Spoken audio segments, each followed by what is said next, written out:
Bienvenidos, estimados estudiantes, un gusto saludarles. La temática del día de hoy será relaciones entre la teoría, elementos y componentes de un modelo pedagógico. Como una introducción a este tema, debemos partir manifestando que los modelos pedagógicos son aplicables en el proceso de enseñanza-aprendizaje. Al hablar del término modelo pedagógico, hace referencia al direccionamiento del docente dentro del proceso de enseñanza-aprendizaje.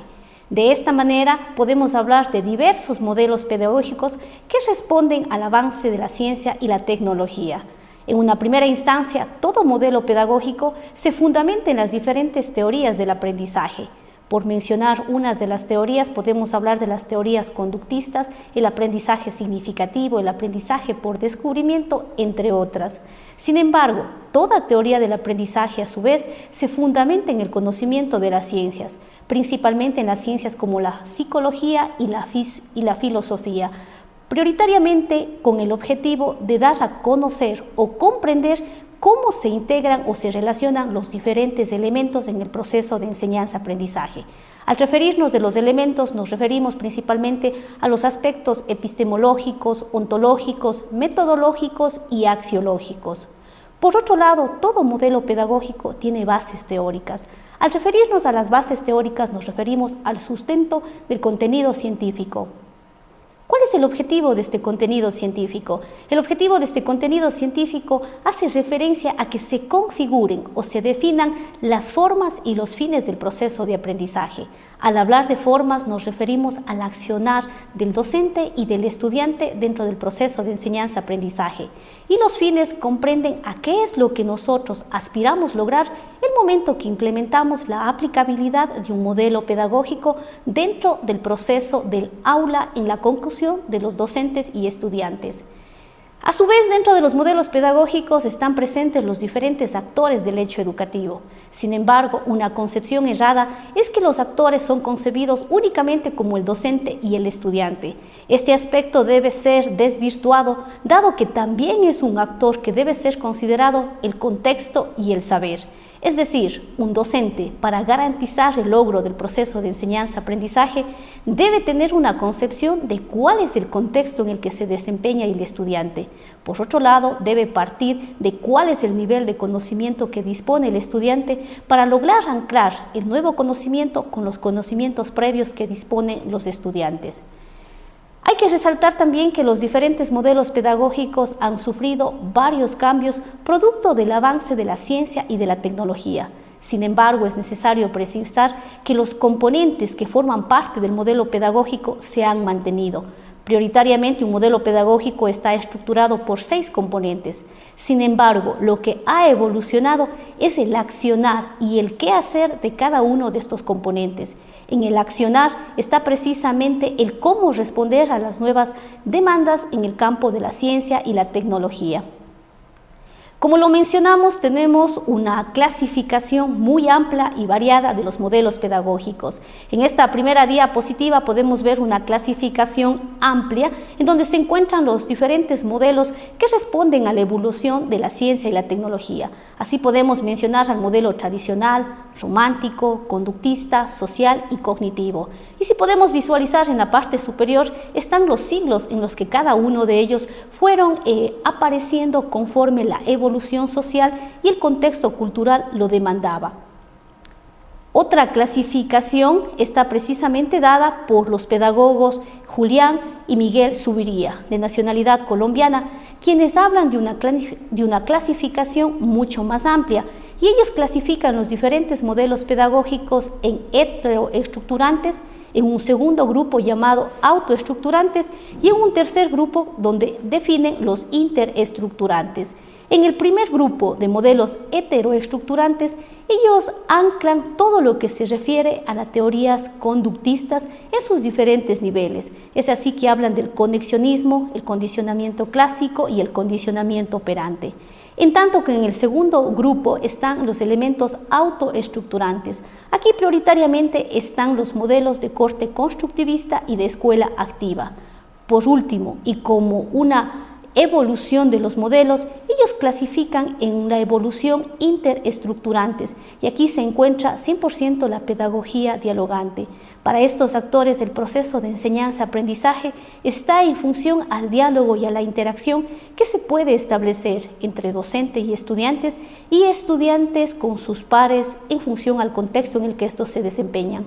Como podemos ver, la clasificación de los modelos pedagógicos va a obedecer en función a los autores que sean abordados en función a los contextos.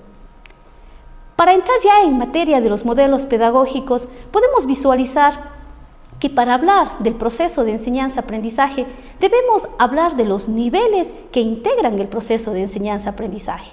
Es decir, para desarrollar ya la práctica educativa, todo docente debe tener en consideración que hay niveles que se integran de manera general y articulada para garantizar el proceso dentro del aula.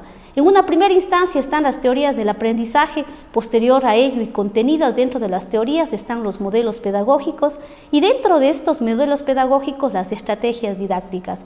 Estos tres niveles integrados garantizan la práctica educativa y la consecución del modelo pedagógico.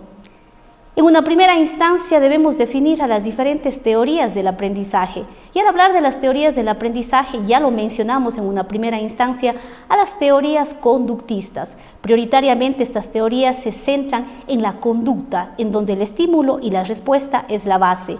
Posterior a ellas tenemos el aprendizaje por descubrimiento, luego hablamos de un aprendizaje social, destacado autor que aquí precisa que el proceso de interacción está en función a las relaciones sociales que establece el alumno dentro de los procesos de aprendizaje. Él centra en que el aprendizaje es la interacción que el estudiante puede establecer en su entorno familiar, en su entorno escolar o a su vez en su entorno social. Otra de las teorías predominantes es la teoría del aprendizaje significativo. Aquí su máximo exponente es David Ausubel, quien hace referencia a que el aprendizaje que el estudiante adquiere en el entorno educativo debe ser significativo y al hablar de este término hace referencia a que lo que el alumno aprende debe servir para resolver los problemas a los que él se enfrenta. La base de esta teoría del aprendizaje es los conocimientos previos que dispone el estudiante. Otra de las teorías que se destaca son las teorías constructivistas. Aquí su máximo exponente es Piaget, quien hace referencia a que el proceso de enseñanza-aprendizaje es producto de la construcción e interacción del estudiante. Como podemos visualizar dentro de esta gráfica, las teorías son macro y precisamente dan origen a los diferentes modelos pedagógicos. En función a las diferentes teorías, pues hablaremos también de diferentes modelos pedagógicos. Otro de los términos que vale precisar es cuál de estas teorías están vigentes en el actual contexto educativo. Podríamos precisar que las teorías que están vigentes y en boga actualmente en función al avance de la ciencia y la tecnología es precisamente el modelo constructivista, que se centra mucho en la personalidad del estudiante. Al hablar de modelos pedagógicos debemos precisar qué son los modelos pedagógicos y cuál de estos están vigentes. Debemos primero recordar que modelo pedagógico y modelo educativo son dos términos semejantes pero que no son iguales. El modelo pedagógico hace referencia al accionar del docente dentro del proceso de enseñanza-aprendizaje. Es precisamente la concreción de la actividad del docente en el quehacer educativo. Dentro de los modelos pedagógicos vigentes podríamos destacar precisamente el modelo constructivista. Hoy existen modelos centrados en las diferentes modalidades de estudio, principalmente se hablan de modelos centrados para la enseñanza y aprendizaje online. Otro de los modelos que ha tomado fuerza son precisamente los modelos que están en función al nivel de conexiones que pueden establecer docentes y estudiantes. Al hablar de estrategias didácticas, a su vez, debemos precisar qué tipo de modelo pedagógico estamos trabajando. Y recordemos que la didáctica hace referencia al saber enseñar del docente. Es decir, no es necesario tener solo el conocimiento científico, sino que a ese conocimiento científico debemos ajustarle con la capacidad del docente para saber enseñar. Y al hablar de modelos pedagógicos, en función a estos también se mueven las estrategias didácticas. Y es así que si trabajamos con un modelo educativo constructivista, las estrategias didácticas serán herramientas o insumos que le permitan al estudiante establecer una interacción de construcción. Por citar algunos ejemplos de las estrategias didácticas, podríamos hablar precisamente de métodos tales como el aprendizaje basado en problemas, el estudio de casos, y ya en estrategias didácticas concretamente podríamos trabajar con herramientas interactivas que garanticen la interacción entre docente y estudiantes con sus pares. Con la concreción de estos niveles llegamos a la práctica dentro del aula, y en el aula como tal se convergen todos estos y se integran para garantizar el proceso de enseñanza-aprendizaje. De esta manera, en función a la teoría del aprendizaje, la institución deberá seleccionar un modelo pedagógico, y al aplicar el modelo pedagógico dentro del aula, el docente deberá direccionar en función a lo que el modelo educativo establezca.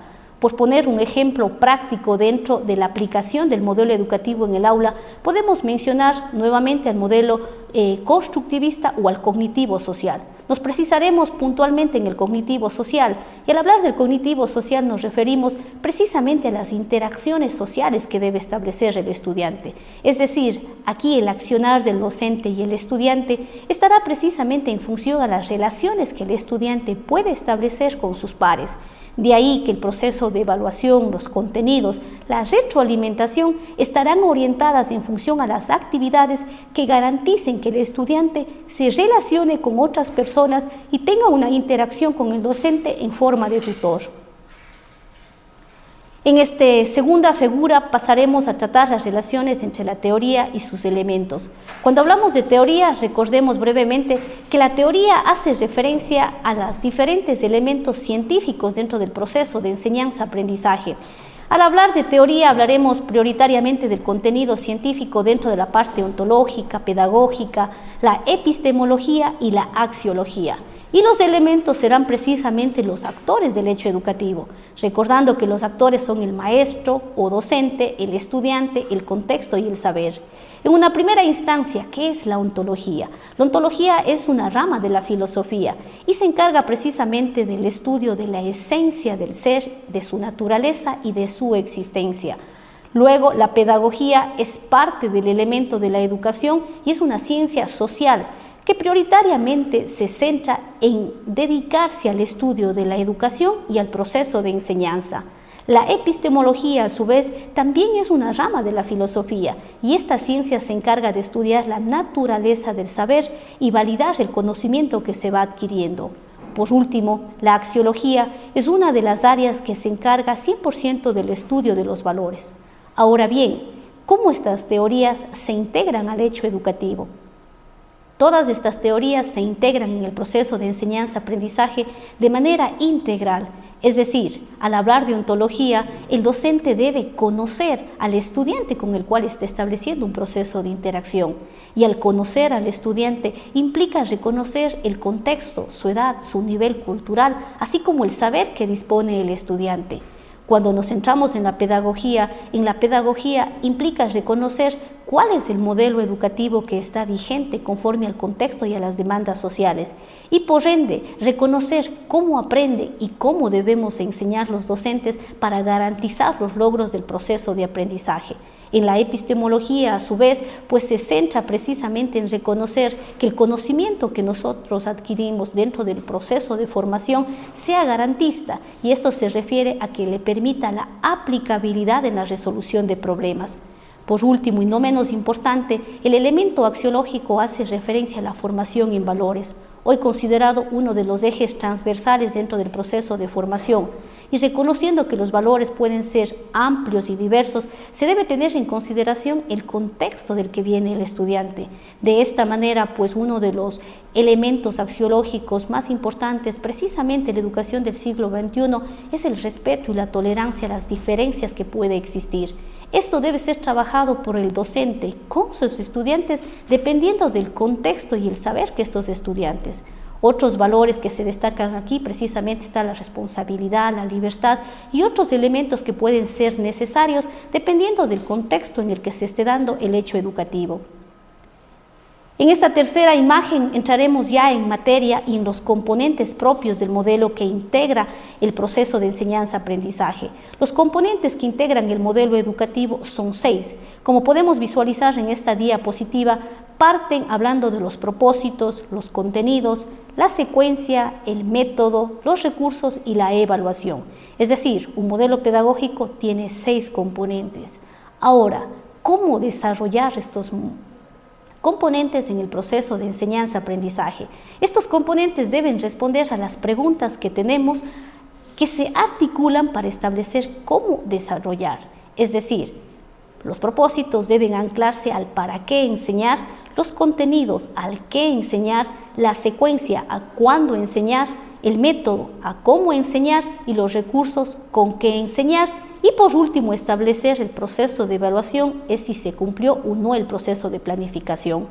Si vemos en esta siguiente diapositiva, tenemos la integración entre los elementos o componentes y las preguntas del currículo. Y vemos cómo cada uno de los elementos debe responder a una pregunta. Al responder a esta pregunta, el docente debe saber cómo aterrizarlo en el proceso de enseñanza-aprendizaje. En esta diapositiva, a su vez, podemos visualizar la integración ya propia en el hexágono de tanto los componentes como las preguntas que integran el modelo pedagógico. Y como podemos visualizar en la primera parte, tenemos los propósitos, y este responde al elemento de para qué enseñar. Aquí, como una explicación a los propósitos, debemos partir manifestando que cuando nosotros iniciamos una unidad, un bloque temático o una hora de clase, siempre debe plantearse el objetivo de aprendizaje. Y al hablar del objetivo de aprendizaje, todo docente debe tener claro qué es lo que aspiramos lograr una vez que iniciamos un proceso de aprendizaje e incorporamos determinados contenidos.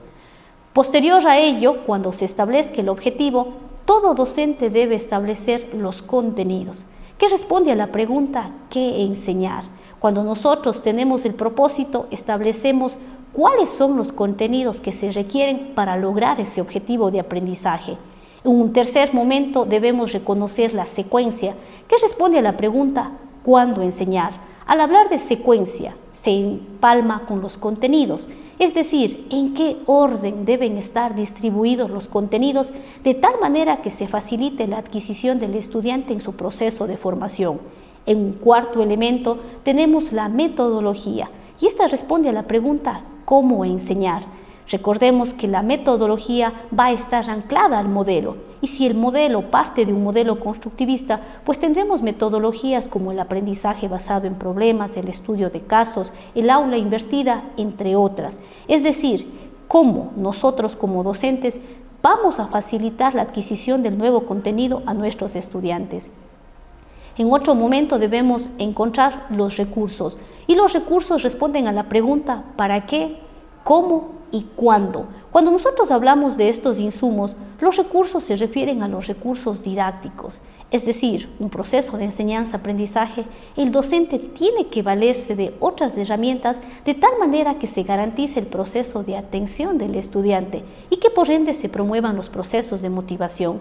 Al hablar de recursos podemos mencionar precisamente las presentaciones, podemos utilizar videos, mapas, entre otros insumos que requieran la interacción del estudiante.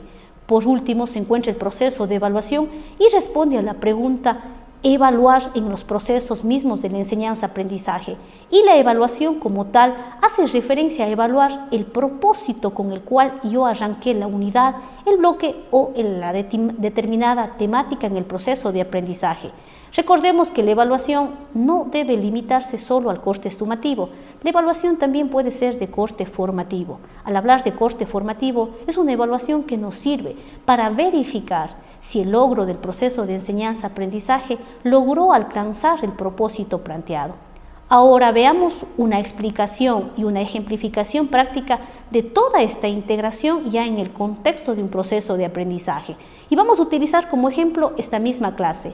Si tenemos un propósito para esta hora clase es precisamente que ustedes como estudiantes sean capaces de identificar cuáles son los componentes del modelo pedagógico. Ese es nuestro propósito. ¿Hemos seleccionado los contenidos? Claro que sí. Hemos hecho un recorrido por los diferentes niveles que forman parte del proceso de enseñanza-aprendizaje. Hemos hablado de manera muy amplia de la clasificación de los modelos pedagógicos y posteriormente a ellos entramos ya propiamente en la desagregación de los contenidos. Es decir, en función al propósito se seleccionan los contenidos. Y paralelo a esto está la secuencia. Como acabé de describir, fuimos de lo macro hasta llegar a lo micro. El docente, en función a su experticia, tiene que tener esta capacidad para distribuir los contenidos. Posterior a ello, hemos utilizado como metodología el diálogo reflexivo y expositivo y hemos combinado la integración de los recursos precisamente con una presentación en este momento. Si fuera una clase mucho más larga, tendríamos videos, tendríamos herramientas interactivas que logren precisamente dinamizar el proceso de enseñanza-aprendizaje. Y por último, podríamos integrar un proceso de evaluación, podríamos hacerlo de manera verbal o en su defecto podríamos incorporar un enlace para que se respondan preguntas en función a la temática abordada. Como hemos podido visualizar, la aplicación del modelo pedagógico es precisamente la integración de sus componentes en el quehacer educativo. Entrando a la parte de cierre y reflexión, debemos recordar puntos relevantes. Todo modelo pedagógico surge de la integración de las teorías del aprendizaje, los diferentes elementos y componentes. Es decir, un modelo pedagógico tiene una estructura pedagógica y curricular. Los modelos pedagógicos de la educación del siglo XXI requieren modelos pedagógicos que promuevan precisamente la formación de sujetos críticos, analíticos, proactivos y propositivos. Es importante precisar que el actual contexto educativo lo que requiere son estudiantes que sean capaces de proponer solución a los problemas que enfrenta. Ya no estamos en la época en que el estudiante debe limitarse solo a escuchar la clase magistral y transcribir lo que ya está establecido en un documento científico. Hoy requerimos que nuestros estudiantes sean sujetos activos a través de los procesos de investigación, a través de los procesos de análisis, de reflexión y propuestas. Por otro lado, todo modelo pedagógico debe otorgar un rol principal al estudiante. Es decir, hoy el centro del proceso de enseñanza-aprendizaje es el estudiante. El docente es un facilitador, un guía, una persona que oriente el accionar del estudiante dentro del proceso de enseñanza-aprendizaje. Por último, las instituciones de educación no deben reconocer un único modelo pedagógico. Tengamos presente que conforme avanza la ciencia y la tecnología, toda institución educativa debe también evolucionar y eso implica repensar en que si el modelo pedagógico que está implementándose en la institución educativa debe continuar o debe adaptarse precisamente a los nuevos cambios sociales. De esta manera, la institución educativa debe analizar cuál aplicar, en qué momento aplicar y si estos modelos pedagógicos seleccionados responden a las características de los estudiantes que se encuentran y a su vez están en función a las expectativas formativas del contexto educativo en el cual se está desempeñando el estudiante. Gracias por la atención.